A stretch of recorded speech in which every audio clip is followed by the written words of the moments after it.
Entre abril de 1964 até março de 1985, o Brasil foi governado por militares. A Revolução de 1964, ao contrário do que muitos pensam, não foi um golpe militar, como a esquerda brasileira costuma repetir incansavelmente. Ela foi pedida pelo povo nas ruas, referendada pelo parlamento, apoiada pela imprensa, por empresários e até mesmo por diversos setores da Igreja Católica. E não começou em 1964.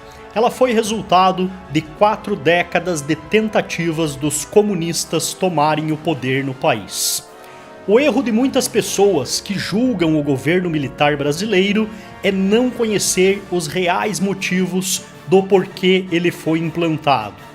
E por isso, antes de falarmos sobre ele, precisamos saber o que aconteceu antes e quais os riscos que o nosso país estava enfrentando. Nesse vídeo, você vai conhecer a verdadeira história do governo militar no Brasil. Aquilo que você não aprende na escola, nas universidades e que a mídia não mostra para você, porque é contrário aos seus interesses.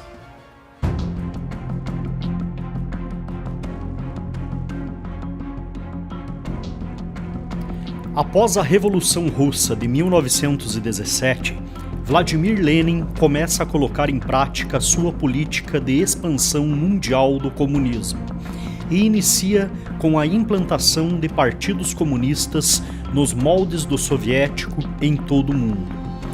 Entre suas ações está a infiltração de agentes em organizações militares para ações de propaganda e agitação. Nesse contexto, em 25 de março de 1922, nasce o Partido Comunista Brasileiro, o PCB. O partido seguia ordens diretas de Moscou e era financiado por eles. Sua missão era a implantação do modelo comunista no país, mas para isso precisavam antes preparar o terreno. Em 1927, começaram a colocar suas ordens em prática, criando uma frente operária e um movimento campesino que acabaria dando origem ao Movimento Sem Terra. Também um movimento de infiltração nos quartéis.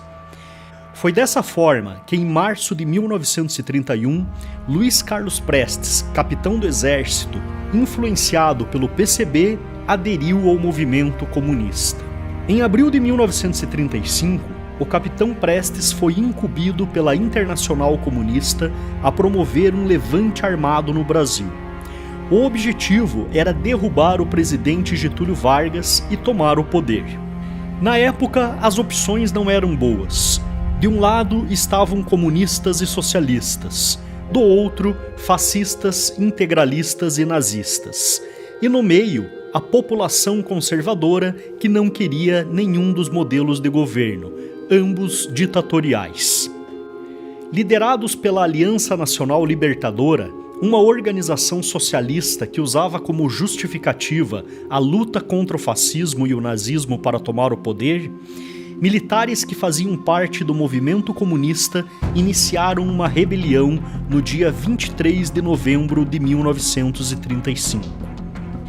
Participaram quartéis de todo o país, mas devido à falta de organização do movimento e falta de apoio popular, foram derrotados pelo exército, que evitou assim a primeira tentativa de golpe de Estado comunista no Brasil. Luiz Carlos Prestes foi preso, perdeu a patente de capitão e foi expulso do exército.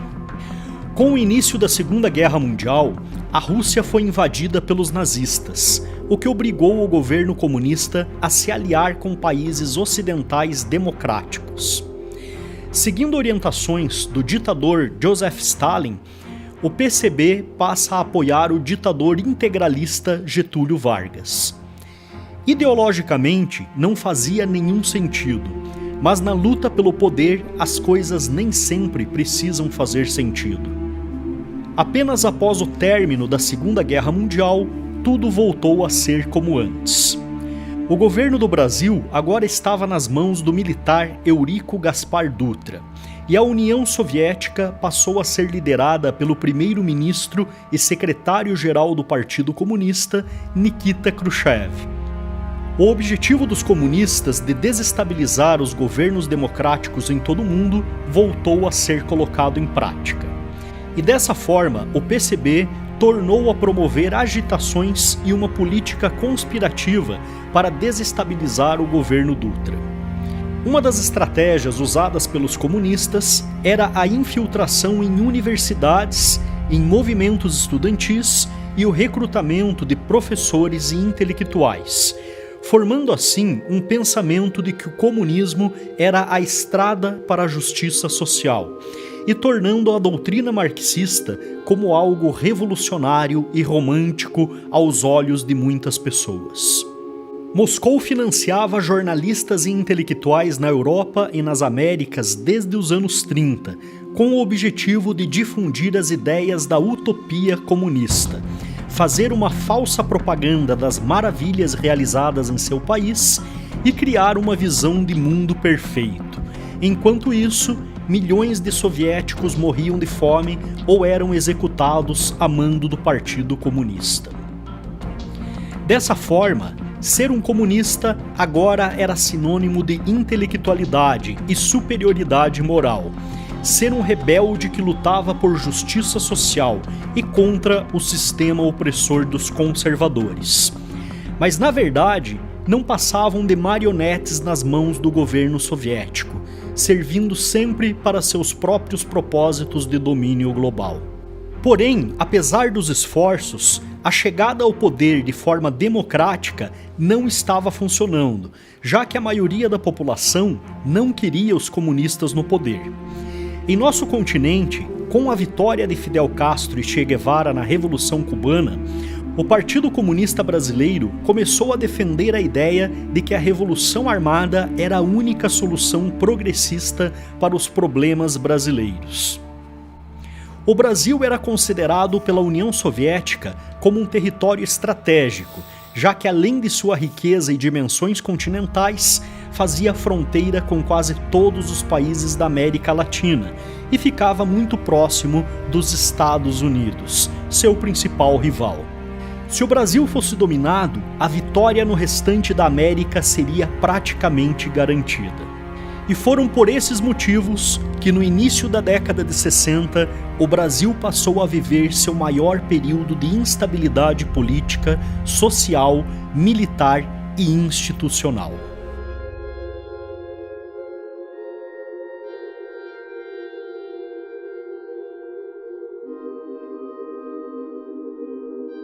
Em 1961, Luiz Carlos Prestes se encontrou em Moscou com Nikita Khrushchev para planejar a Revolução Agrária no Brasil. Nesse mesmo ano, o Partido Comunista Brasileiro enviou a Cuba dezenas de brasileiros para o treinamento político e militar e para a preparação para ações de guerrilhas rurais e urbanas.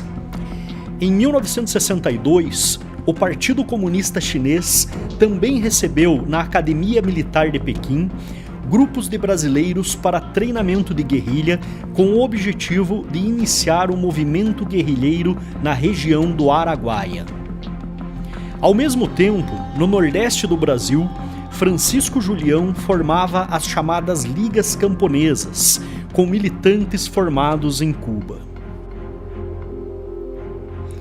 Para manter o movimento, o governo cubano intermediava com a União Soviética o fornecimento de armas e dinheiro e a compra de fazendas em Goiás, Acre, Bahia e Pernambuco, que seriam usados como campos de treinamentos de guerrilheiros.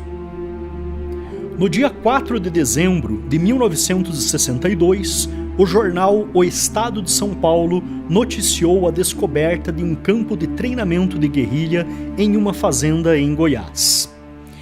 Entre 1961 a 1964, o presidente era João Goulart, político filiado ao partido de esquerda PTB, fundado em 1945 e extinto pelo governo militar em 1965. Jango, como era conhecido, mantinha no início do seu governo uma política pendular, sempre parecendo não ter um posicionamento entre a esquerda e a direita. Mas em 1963, sabendo que o país estava prestes a passar por uma revolução comunista, passou a promover ações que preparavam o terreno para o golpe. Um exemplo disso era o apoio à sindicalização de militares, que promovia a quebra da hierarquia e da disciplina nas Forças Armadas. Em 4 de outubro de 1963, Jango solicitou o estado de sítio ao Congresso Nacional, mas a manobra não foi aceita pelos congressistas. O estado de sítio é uma situação oposta ao Estado democrático de direito. Caracteriza-se pela suspensão de direitos e garantias constitucionais e concentração de poderes que, durante sua vigência, permite ao presidente tomar decisões autoritárias sem contestação. Essa foi mais uma tentativa de impor um golpe para a implantação do governo comunista. Mesmo não conseguindo o que queria, Jango começou a implementar ações que viabilizariam um projeto totalitário de esquerda no Brasil. Orientado por seu cunhado Leonel Brizola, começou a pregar reformas de base e a implantação de uma república sindicalista. Agora, com o controle dos sindicatos, o governo promovia greves, agitação e caos. Assim, o país passou a viver uma grande instabilidade, estagnação econômica e inflação descontrolada, gerando revolta da população conservadora, de empresários e de grande parte dos políticos. Ao mesmo tempo, Leonel Brizola era responsável por unificar os movimentos de esquerda na chamada Frente de Mobilização Popular, criando o grupo dos 11 Companheiros, que tinha como objetivo tomar o poder pela luta armada, nos mesmos moldes que foram utilizados pela Guarda Vermelha na Revolução Socialista de 1917 na Rússia. No dia 13 de março de 1964, João Goulart, Miguel Arraes e Leonel Brizola dividiam o palanque em um comício realizado na Praça Central do Brasil, no Rio de Janeiro. Conhecido como a Comissão das Reformas, e com a participação de mais de 100 mil pessoas. Os manifestantes pediam a legalização do Partido Comunista Brasileiro e a entrega de armas ao povo para a luta armada. Esse era o primeiro sinal de que um golpe já estava para ser implementado. Nessa ocasião, Jango também assinou em praça pública decretos de desapropriação e estatização das refinarias de petróleo privadas e autorizou a expropriação de terras particulares, o que pode ter sido também o estopim para a intervenção militar. Trabalhadores do campo já poderão então ver concretizada, embora em parte, a sua mais sentida e justa reivindicação, aquela que dará um pedaço de terra própria para ele trabalhar, um pedaço de terra para ele cultivar. Aí então, o trabalhador e a sua família sofrida, irá trabalhar para ele, porque até aqui ele trabalha para os donos da terra que ele aluga, ou para os donos da terra que ele entrega sua produção. Porém, o que os comunistas não esperavam é que a população saísse às ruas em oposição a esse movimento. No dia 19 de março de 1964, mais de 800 mil pessoas se reuniram na Marcha da Família com Deus pela Liberdade, demonstrando o descontentamento de grande parte da população com os rumos que tomavam a política nacional.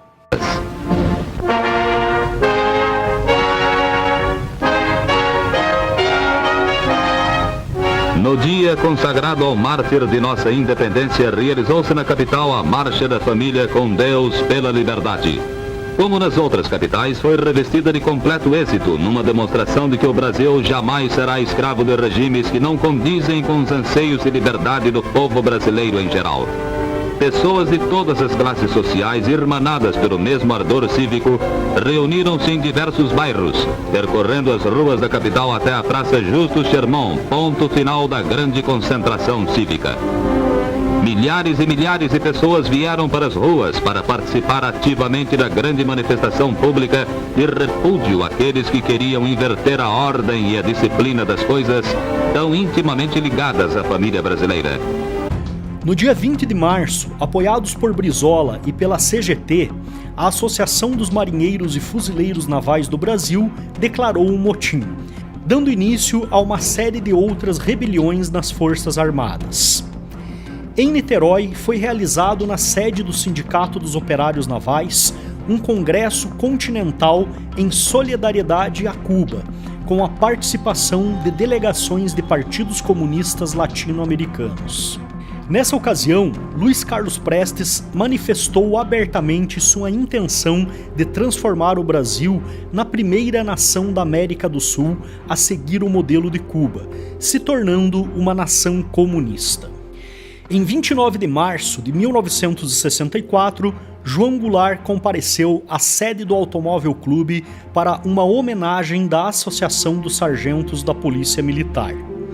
Em seu discurso, defendeu a mudança da Constituição para que ele pudesse concorrer à reeleição em 1965, desagradando assim seus opositores que iriam concorrer às eleições. Segundo registros, o golpe da esquerda já estava preparado para acontecer em 1º de maio de 1964, caso o Congresso Nacional não aprovasse a mudança pedida por João Goulart. Nesse cenário tenso, a imprensa, empresários, setores da Igreja Católica e a maior parte do Congresso Nacional começaram a pressionar as Forças Armadas para conterem os comunistas no Brasil. E foi assim que o general Olímpio Mourão Filho resolveu partir com suas tropas do estado de Minas Gerais com destino ao Rio de Janeiro. O general Castelo Branco ainda tentou impedir o levante e telefonou para o governador de Minas Gerais, Magalhães Pinto. Mas o governador argumentou que uma vez iniciada a revolução, seria um erro parar, pois isso daria chances para os comunistas se organizarem e promoverem também ações de retaliação, ou até mesmo consumarem o golpe planejado. A ação do general Olímpio foi muito bem orquestrada, e a esquerda não conseguiu organizar nenhum tipo de reação. Até uma greve geral que estava programada acabou fracassando. João Goulart fugiu para Brasília e em seguida tomou um avião com destino a Porto Alegre, onde seu cunhado Leonel Brizola organizava a resistência armada, mas acabou percebendo que não teria chances e fugiu para o exílio no Uruguai. No dia 2 de abril, o presidente da Câmara dos Deputados, Ranieri Mazzilli, assumiu a presidência provisória e milhões de pessoas lotaram ruas e praças do Brasil para comemorar a vitória contra os comunistas. Poucos dias depois, em 11 de abril de 1964, o general Castelo Branco, aclamado por grande parte da sociedade brasileira, pela imprensa e por vários setores da Igreja Católica, foi eleito presidente pela maioria do Congresso em eleições indiretas. Ele precisava de 238 votos para ser eleito em primeiro turno e acabou recebendo 361 votos. E assim assumiu a presidência no dia 15 de abril. Todos nós fomos derrotados em 64. O Partido Comunista, o Movimento Nacionalista e Democrático e também a classe operária. E a classe operária sofreu a pior derrota, que é a derrota sem luta. Recuou sem lutar. O contragolpe de 1964 pode ter sido um dos eventos mais importantes da história do Brasil, permitindo que nosso país ficasse livre da ameaça comunista e nos levando a um novo rumo nos anos seguintes. Mas essa história não termina por aqui.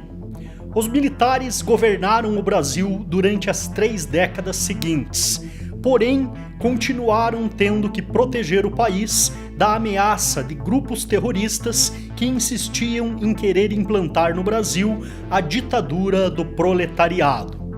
Esse vídeo não termina por aqui, ele é apenas a primeira parte dessa história. Em breve nós publicaremos a segunda parte, contando a história desses 30 anos de governo, o desenvolvimento que o país teve, como acontecia a alternância de poder no primeiro escalão e quais foram os principais desafios que tanto o governo quanto a população brasileira tiveram que enfrentar. Mas para publicarmos esse novo episódio, nós precisamos da sua ajuda. E para isso, basta você se inscrever em nosso canal e compartilhar esse vídeo com o máximo de pessoas possível. Nós temos uma meta de acessos para alcançar, para assim podermos desenvolver o nosso próximo documentário. Então eu conto com vocês também para participar da história do nosso canal e nos ajudar a produzir melhores conteúdos para que você também possa ficar bem informado. Abraço e nos vemos no próximo vídeo.